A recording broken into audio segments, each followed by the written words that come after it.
दोस्तों शाम के 6 बज चुके हैं और आप सभी का देहाती घमासान में स्वागत है। अभी पूर्वांचल भारत के स्टूडियो में दो दिग्गज चेहरे उपलब्ध हैं। एक अनमोल मंडली के संपादक अजमुद्दीन खान जी हैं और दूसरे समाजवादी पार्टी के समाजसेवी नवीन कुमार चौरसिया जी हैं। मैं इनका परिचय इस तरह से देना चाहूंगा, ये लगातार अपने तरफ से लोगों की सेवा में तत्पर रहते हैं। दिन हो या रात उसकी परवाह किए बगैर गरीबों के हित के लिए सदैव खड़े रहते हैं। तो सबसे पहले नवीन जी, आपका पूर्वांचल भारत न्यूज में स्वागत है। बहुत बहुत धन्यवाद आपको और पूर्वांचल भारत के सभी दर्शकों को और आपको, आप दोनों लोग को मेरे तरफ से बहुत बहुत धन्यवाद।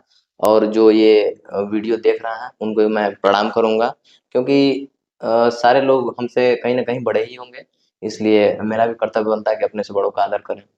जिस प्रकार आप समाज सेवा इस देश में, इस प्रदेश में करते हैं, तो ये समाज सेवा करने का रूप आपको कहाँ से आया कि हाँ हमको समाज सेवा ही करना चाहिए? अभी जो आपकी उम्र है वो लगभग कॉलेज लाइफ है, तो फिर कॉलेज लाइफ में समाज सेवा करने का भूत कहाँ से चढ़ा आपको?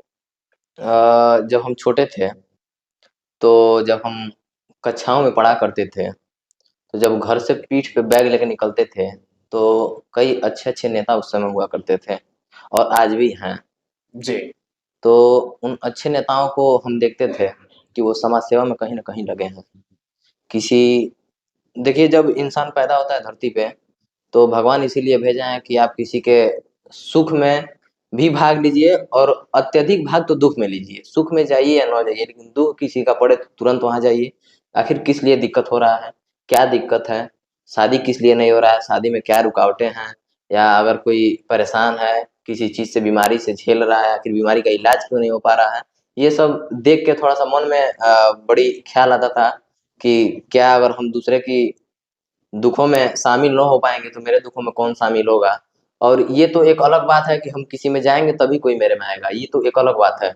लेकिन मेरे अंदर की जो जिज्ञासाएँ हैं, इंसानियत जब धरती पे भगवान भेजे, तो वो ये बना के भेजे हैं कि आपको भेज रहे हैं, और धरती पे जब पैदा इंसान होता है, तो बहुत ही एक दूसरे तरीके की फीलिंग आती है, और पैदा होने का मकसद भी यही है कि दूसरों के दुःख में भाग लेना। जिस प्रकार आप समाज सेवा का कार्य करते हैं, तो कहीं ना कहीं समाज सेवा में कुछ पैसों की भी जरूरत रहती है। उन पैसों का स्रोत कहाँ से होता है आपका? देखिए, मेरे पिताजी, हम लोग बहुत एक किसान छोटे परिवार से मिलान करते हैं। मेरे पिताजी किराने की दुकान चलाते हैं और हम लोग अपना पालन-पोषण उसी से करते हैं, और मैं कुछ अपना अलग बिज़नेस करता हूँ। जैसे प्रॉपर्टी डीलिंग का काम हुआ, इस तरीके का अपना जो भी खर्च है अपना मेंटेनेंस कर लेते हैं। हम अपनी जो भी बाहरी मतलब बिज़नेस है, जैसे जो अभी आपको मैं बताया हूँ प्रॉपर्टी डीलर का, क्योंकि उसमें अच्छे इनकम होते हैं, और उस इनकम से गरीबों में जो भी अपने इच्छा से होते हैं, इच्छा अनुसार जो भी उपरोक्त पैसे बचते हैं, तो उसको हम गरीबों में दान करते हैं। और जो मुझे कहीं लगता है कि यहाँ गरीब की बेटी की शादी हो रही है, बेटे की शादी में तो नहीं, लेकिन बेटी की शादी अगर यहाँ हो रही है, अगर इसमें कोई दिक्कतें आ रही हैं, तो मुझे पता चलता है, अगर किसी के माध्यम से पता चलता है या स्वयं पता चलता है, तो उसमें जाके हम ज़रूर भाग लेते हैं। अभी हमारे शो के दूसरे सारथी अजमुद्दीन खान जी हैं। दूसरा सवाल चाहेंगे कि अजमुद्दीन खान जी की तरफ से। नवीन कुमार चौरसिया जी, आपका नाम हमेशा वायरल रहा है।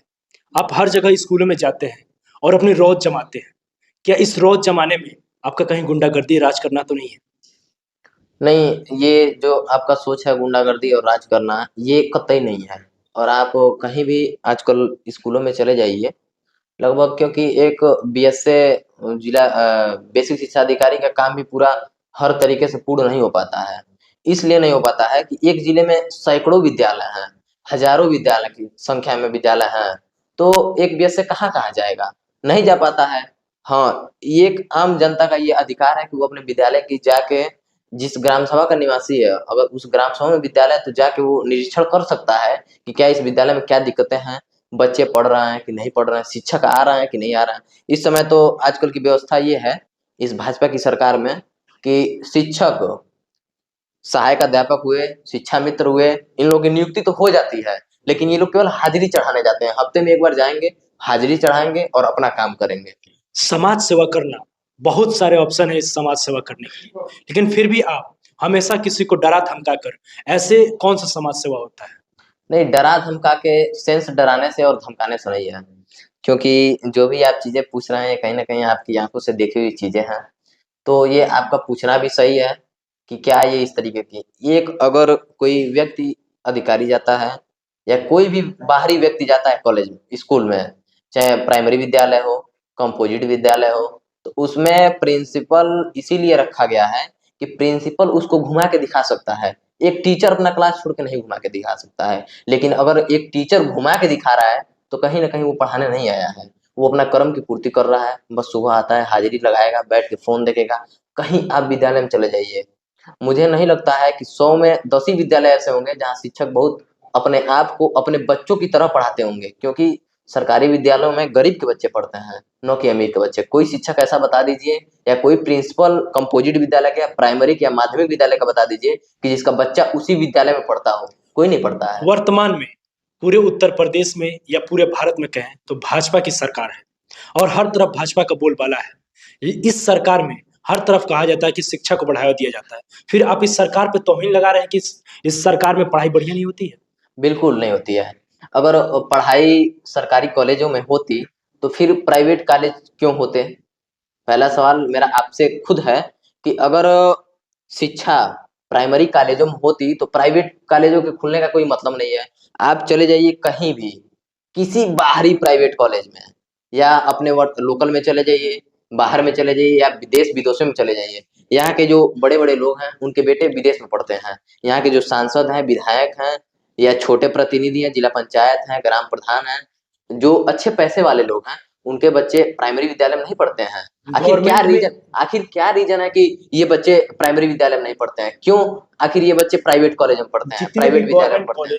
जितनी भी गवर्नमेंट की तरफ से सुविधाएं मिलती हैं वो कहीं ना कहीं पूर्ति हो जाती है। उसके बाद जो गवर्नमेंट की बजट से बाकी जाता है तभी तो प्राइवेट में जाते हैं, अन्यथा नहीं जाते। नहीं जाने का भी एक रीजन है।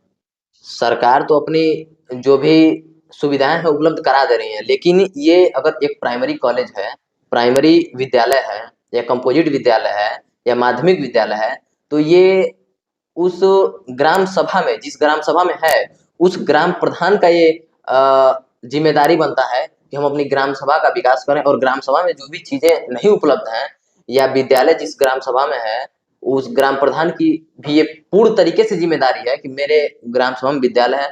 और ग्राम प्रधान की जो जिम्मेदारी है वो ग्राम सभा में जो बनाया गया है विद्यालय, कंपोजिट हो, माध्यमिक हो, या प्राइमरी विद्यालय हो, प्राइमरी पाठशाला हो, तो ये ग्राम प्रधानों से ही होके आता है। हाँ, कोई चीजें डायरेक्टली विद्यालय में नहीं मिल जाता आप है। कहीं ना कहीं भाजपा सरकार को निशाना साध रहे हैं, क्या भाजपा से आपकी कोई नाराजगी है? नहीं, भाजपा से मेरी कोई दुश्मनी थोड़ी है। मैं भी इंसान हूँ, उसमें भी इंसान रहते हैं, मेरी कोई दुश्मनी नहीं है। लेकिन दिक्कत इस चीज से है कि गरीब के बेटे अगर पढ़ रहे हैं तो उनको उचित शिक्षा दिया जाए। जिस तरीके से व्यवस्था मिल रही है, वो छोटे मध्यम वर्गीय लोग हैं, उच्च स्तरीय लोग तो अपने अपने बेटों को, बच्चों को बाहर विदेशों में प्राइवेट कॉलेजों में, कसिया में कितने प्राइवेट कॉलेज हैं, बहुत सारे हैं। आप बच्चे देख लीजिए, सरकारी में एकदम नामात्र के। आप किसी प्राइमरी विद्यालय में चले जाइए, 50 से ज्यादा किसी में संख्या नहीं पाएंगे, उपस्थिति 20-30 से ज्यादा नहीं पाएंगे। आखिर क्या रीजन है? क्योंकि कस्या की मामला है तो सर कस्या से काफी वाकिफ। बिल्कुल, जो अभी आपने बातें बताई सारी, अभी फिलहाल में जो शिक्षा व्यवस्था की हालत हो चुकी है वो वास्तविक में बद से बदतर है। जितनी दैनिक की उतनी स्थिति है कहते हैं। लेकिन जो भी भाजपा की सरकार है उत्तर प्रदेश में 2017 में आती है, लेकिन कहीं ना कहीं 2017 से पहले उत्तर प्रदेश में समाजवादी पार्टी की ही सरकार थी। तो क्या उस समय शिक्षा व्यवस्था सही थी? देखिए, किसी भी सरकार में पूर्ण तरीके से, किसी भी सरकार में पूर्ण तरीके से कोई परिपूर्ण नहीं है किसी भी चीज में। जिसमें 10 खूबियां हैं तो 10 कमियां भी हैं, और कमियां सब में हैं। तो कहीं ना कहीं अगर ये भी तो कहा जा सकता है कि समाजवादी पार्टी की जब सरकार थी उस दौरान से ये जो शिक्षा व्यवस्था का हाल है वो वैसे ही चला रहा है। तो ना समाजवादी पार्टी ने कुछ कर पाया है और ना भाजपा कुछ शिक्षा व्यवस्था के हाल पे कर पा रही है। केवल सियासी रोटी सेकने का काम शिक्षा को, स्वास्थ्य का मुद्दा लेकर दोनों पार्टियों ने किया है। नहीं, ऐसा कुछ नहीं है। ऐसा आप चले जाइए बाहरी इलाकों में या ग्रामीण क्षेत्रों में चले जाइए, और जो गरीब के बच्चे पढ़ रहे हैं एकदम निम्न स्तर के, आप उनके माताओं पिताओं से पूछेंगे तो वो अपनी दुख दर्द और पीड़ा बताएंगे। ये जो कंबल वितरण का कार्यक्रम अभी चल रहा था, संकल्प यात्रा का जो कार्यक्रम चल रहा था, किसी भी सरकार में अधिकारी नहीं जाते थे किसी कार्यक्रम में पार्टी के। लेकिन ये भाजपा की सरकार, इस भाजपा की सरकार में आईएएस पीसीएस जितने भी बड़े रैंक के अधिकारी हैं सारे जा रहे हैं, ये कहीं ना मैं कहीं बहुत आपसे ही गलत है। जी बिल्कुल, मैं आपकी बात का नहीं नहीं, समर्थन करता हूँ, लेकिन मैं आपसे ये पूछना चाहता हूँ अधिकारी कि बनाए गए हैं कि लोग का दुख सुनेंगे, दर्द सुनेंगे। अधिकारी इसलिए नहीं बनाए गए हैं कि ग्रामीण क्षेत्रों में वो अपना कार्यक्रम कराएंगे, किसी पार्टी का कार्यक्रम कराएंगे। और अधिकारी जब पार्टी का कार्यक्रम कराएंगे तो फिर गरीबों में जो दुख है, दर्द है, नवीन वो जी, कौन सुनने मैं आएगा? आपकी बातों को काट रहा हूँ जी। क्योंकि आप ये क्यों नहीं खुल के कह दे रहे हैं कि समाजवादी पार्टी ने भी विकास नहीं किया जैसे भाजपा नहीं कर पा रही है। और जिस प्रकार ये देखा जा रहा है कि ये कहते आ रहे हैं कि शिक्षा व्यवस्था बदतर है, लेकिन कहीं ना कहीं तो शिक्षा व्यवस्था 17 से लेके 5-22 यानी कि लगभग 7 साल हो चुके हैं योगी सरकार को। जो बुलडोजर की सरकार अभी उत्तर प्रदेश में कही जा रही है, तो क्या बुलडोजर सरकार से पहले जब समाजवादी पार्टी यानी कि साइकिल की सरकार थी, उस समय क्यों शिक्षा व्यवस्था पर जोर नहीं कसा गया, स्वास्थ्य व्यवस्था पर जोर कसा नहीं गया? यानी कि जो स्थिति है वो केवल इन 7 सालों में तो बुरी नहीं हुई है, कहीं ना कहीं पहले से जो जर्जर भवन आज भी देखने को मिल रहे हैं, लगभग 20-20 साल 25-25 साल से जर्जर भवन पड़े हैं। आखिर उस पर अखिलेश यादव ने क्यों नहीं ध्यान दिया? जो देखिए जिसकी सरकार रहती है, तो अगर एक प्राइमरी का विद्यालय का शिक्षक है या प्रिंसिपल है, प्रिंसिपल को इसीलिए रखा गया है कि जो समस्याएं आपके हैं वो आप सरकार तक पहुंचाइए, अपने उच्चाधिकारियों तक पहुंचाइए, ताकि आपकी समस्याओं का समाधान हो सके। लेकिन वो जब सपा की सरकार थी तो मुझे अभी उतना तो बहुत वो नहीं हुआ। मैं राजनीति, मुझे नहीं लगता है कि जब ये सपा की सरकार थी तो मैं समाजवादी पार्टी में था, तब मैं किसी पार्टी में नहीं था, क्योंकि मेरा उम्र बहुत हुआ नहीं, 22 साल का मेरा उम्र हुआ, और मैं राजनीति अभी 2 से 3 साल से कर रहा हूँ। जब से भाजपा की सरकार आई तब से मैं राजनीति कर रहा हूँ, और तब से समाजवादी पार्टी में अपनी सदस्यता ग्रहण कर अपना जो भी राजनीति है कर रहा हूँ।